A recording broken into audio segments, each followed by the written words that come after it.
ប្រសិនបើសហរដ្ឋអាមេរិកនិងអ៊ីស្រាអែលទទួលបានជ័យជំនះលើអ៊ីរ៉ង់និងបណ្ដាញសម្ព័ន្ធមិត្តរបស់គេមែនប្រតិកម្មពីពិភពមូស្លីមដែលមានប្រជាជនជិត 2000 លាននាក់នឹងមិនមានភាពឯកច្ឆន្ទគ្នាឡើយពោលគឺមានការបែកបាក់គ្នាជាពីរជ្រុងធំៗទី1ការបែកបាក់រវាងមេដឹកនាំនិងប្រជាជនរដ្ឋាភិបាលសាន់នីប្រទេសអារ៉ាប់សាន់នីមួយចំនួនដូចជាអារ៉ាប៊ីសាអូឌីតអេមីរ៉ាតអារ៉ាប់រួមអាចនឹងមានអារម្មណ៍ធូរស្រាលក្នុងចិត្តព្រោះពួកគេចាត់ទុកអ៊ីរ៉ង់ជាគូប្រជែងអំណាចនិងជាការគំរាមកំហែងដល់ស្ថិរភាពរាជវង្សរបស់ពួកគេប្រជាជនទោះបីជាមេដឹកនាំរបស់ពួកគេយល់ស្របប៉ុន្តែប្រជាជនមូស្លីមភាគច្រើនលើសលប់និងមានការខឹងសម្បារជាខ្លាំងពួកគេនឹងមើលឃើញថាវាជាការបរាជ័យនៃសាសនាអ៊ីស្លាមនិងជាការឈ្លានពានរបស់លោកខាងលិចរលកនៃការតវ៉ាអាចនឹងផ្ទុះឡើងទូទាំងពិភពមូស្លីមចាប់ពីម៉ារ៉ុករហូតទៅដល់ឥណ្ឌូនេស៊ី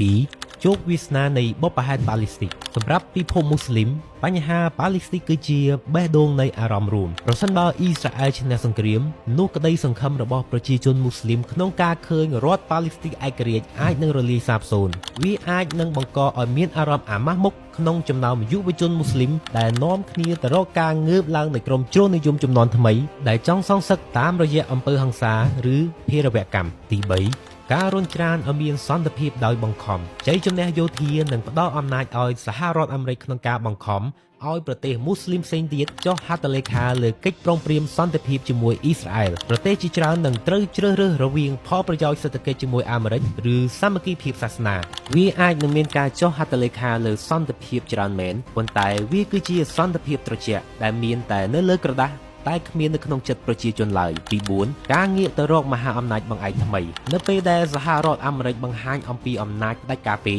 ពិភពមូស្លីមជាពិសេសប្រទេសដែលមិនពេញចិត្តនឹងអាមេរិកនឹងងាកទៅរកចិននិងរុស្ស៊ីកាន់តែខ្លាំងចិននឹងប្រើឱកាសនេះដើម្បីបង្ហាញខ្លួនជាអ្នកសម្របសម្រួលសន្តិភាពដែលយុត្តិធម៌ជាងអាមេរិកពិភពលោកនឹងបែងចែកមូស្លីមជាពីរប្លុកអាមេរិកហើយនិងប្លុកចិននិងរុស្ស៊ី